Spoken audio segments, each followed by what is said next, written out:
Olá, eu sou Glória Pires. Meu nome é Thiago e esse é meu site. Curta, comente, subscreva.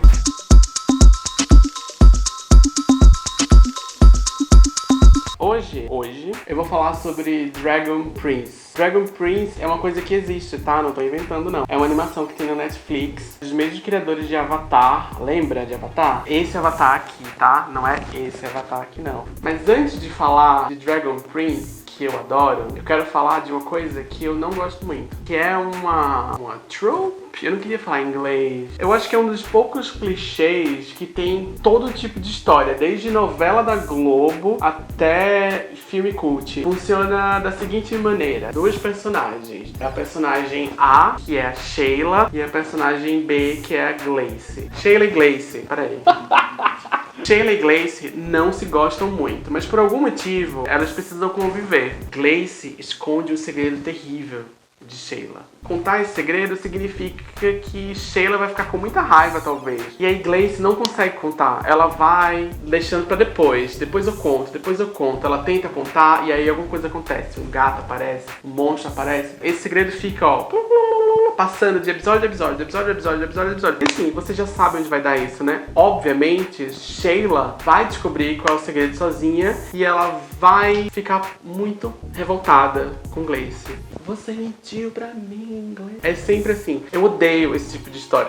É a coisa que mais me brocha quando eu tô assistindo alguma coisa, é quando eu sinto que a história vai chegar nesse ponto. E dá muito pra perceber que vai chegar nesse ponto. Sempre dá pra sentir. Não tem como não sentir. A gente que tem prótese, toda vez que eu sinto que a história vai chegar nesse ponto, já me dá uma náusea. Eu já não consigo mais assistir e eu já fico com raiva. É muito clichê, é muito previsível e, acima de tudo, muito moralista. É uma ideia muito moralista de mentira, porque a mentira é abordada de uma forma como se fosse a pior coisa que você pode fazer. A pior coisa que você pode fazer com alguém é mentir pra ela. Essa não é a pior coisa que você pode fazer pra uma pessoa, gente. Tem muita coisa pior que você pode fazer. Eu não vou especificar quais, porque eu não quero incentivar maus comportamentos. A gente mente, todo mundo mente. Eu menti hoje 18 vezes. Só nesse vídeo, até agora, eu já menti 5 vezes. E você, já encontrou as mentiras nesse vídeo? Assista esse vídeo até o final e comente o número de mentiras que você encontrou e você vai concorrer a um prêmio maravilhoso, um pedaço de um... Eu tive uma grata surpresa assistindo Dragon Prince, porque ele subverteu a minha expectativa nesse tipo de história de uma maneira muito legal. Me surpreendeu muito. Eu tava assistindo e eu pensei, com certeza essa história vai por aí, eu vou ter que lidar com isso. E não foi. Todas as 2 vezes que isso aconteceu na segunda temporada, a história seguiu exatamente pelo caminho oposto. Na verdade, ele coloca o mesmo personagem nas 2 situações, assim. Primeiro, esse personagem ele é enganado e depois ele precisa enganar alguém. E aí ele consegue entender.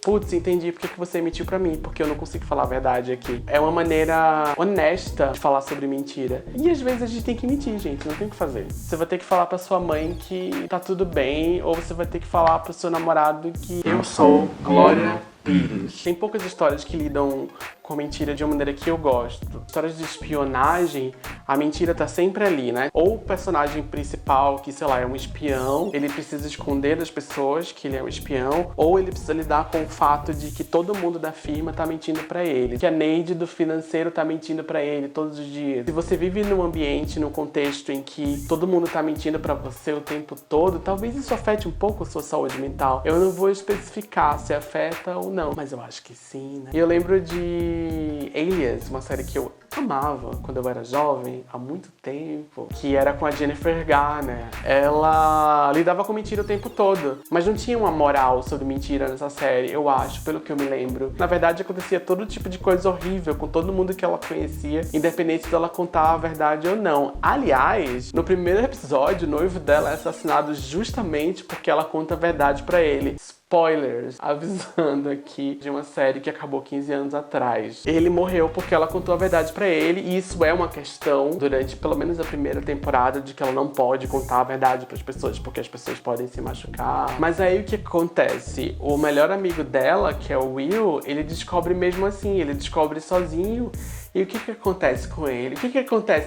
Saiu da série e fez o filme com a Lady Gaga. Ele era o Bradley Cooper, assim, só contextualizando. E aí tinha a Francie, que era outra amiga dela. Ela nunca chegou a saber que a Sydney era uma espiã. Ela simplesmente foi assassinada. Ela morreu e foi substituída por um clone. É horrível quando isso acontece. Aconteceu comigo semana passada. Geralmente a história de espionagem não tem uma moral muito forte sobre mentira, né? A mentira tá ali, para o bem ou para o mal. É tipo quando você tem uma má digestão depois que você come uma feijoada. Eu acho que esse foi o melhor exemplo que eu já dei em toda a minha vida.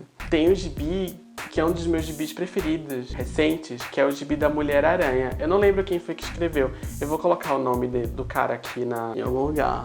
Em um ponto importante da história, ela fica grávida. Ela é uma heroína grávida, lide com isso. Ela não conta pra nenhuma das pessoas que são próximas dela quem é o pai. Ela não quer contar. E a história trata essa escolha dela como uma particularidade dela. Não é como um segredo terrível. É uma escolha que ela faz, ela não quer contar. Eventualmente, a gente descobre que ela foi num banco de esperma, que ela ficou grávida porque ela queria ficar grávida. Spoiler de um gibi que ninguém leu. É uma questão de privacidade mesmo, assim, mas preservar a própria privacidade não é a mesma coisa que deliberadamente enganar alguém. Tem um exemplo bom sobre enganar alguém, enganações, falsidades. É de uma história muito boa, que subverte totalmente as expectativas que a gente tem sobre mentira e verdade, sobre bem e mal, que questiona nossas ideias sobre o que é certo e o que é errado. Eu tô falando, é claro, de uma das maiores obras do audiovisual brasileiro, que é a novela Mulheres de Areia.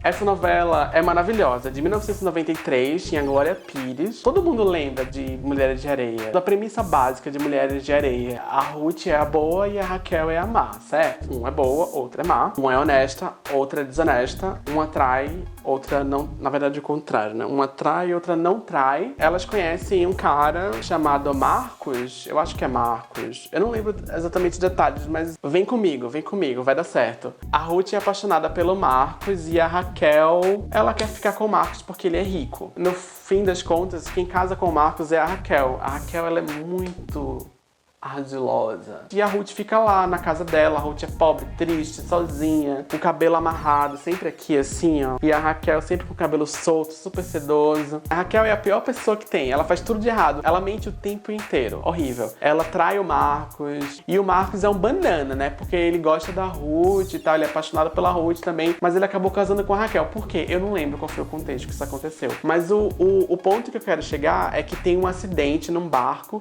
em que tá a Ruth e a Raquel e o barco afunda. Apenas uma delas sobrevive. A única pessoa que consegue diferenciar a Ruth da Raquel é Tonho da Lua.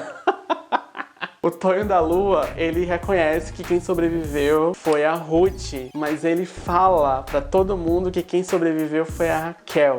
Por que ele faz isso? Porque ele quer muito bem da Ruth. Ele quer que a Ruth fique casada com o Marcos. E a Ruth volta pra casa, que no caso seria da Raquel, e ela ela usurpa a vida da Raquel. A Raquel supostamente morta e a Ruth volta pra casa no lugar da Raquel, vivendo a vida da Raquel. Nesse momento em que ela precisa tomar essa decisão, ela não tem muita escolha, porque ela acabou de sobreviver a um acidente. Todo mundo meio que ao redor dela, na verdade o Tonho da Lua, decidiu isso por ela. E ela acaba tendo que noite louca que eu tô tendo. E aí ela se depara com várias complicações depois disso, porque parece um sonho, né? Ela vai voltar pra casa, casada com o homem que ela ama, numa mansão maravilhosa, mas ela tem que fingir que ela é irmã. Então ela precisa aprender a enganar todo mundo. Ela precisa fingir que ela é uma escrota, ela precisa fingir que ela fuma. A personagem principal, que é a pessoa mais bondosa e mais gentil que você conhece, ela precisa aprender a ser a pessoa mais podre que você conhece pra ela poder sobreviver, e você torce por ela. E no processo dela tentar conseguir isso, ela acaba se tornando um pouco igual a irmã. Ela começa a aprender que na vida você precisa aprender a jogar um certo joguinho, sei lá. A novela usa a coisa da irmã gêmea de uma maneira tão inventiva que faz você questionar a sua própria moral. Ruth, pelo amor de Deus, mente melhor, sabe? Seja mais escrota. Agora Pires fazendo a Ruth fingindo ser a Raquel, e aí ela tem que fumar um cigarro. E aí você vê que ela tá fazendo um esforço pra fumar o cigarro, mas ao mesmo tempo ela tá fingindo muito bem que ela é uma fumante de muitos anos. É muito bom. E o mais legal de tudo isso é que, na verdade, a Raquel tava viva o tempo todo planejando a vingança. Mulheres de Areia é tudo que há. E é isso aí, é isso que eu tenho pra dizer. Curta, comente, subscreva.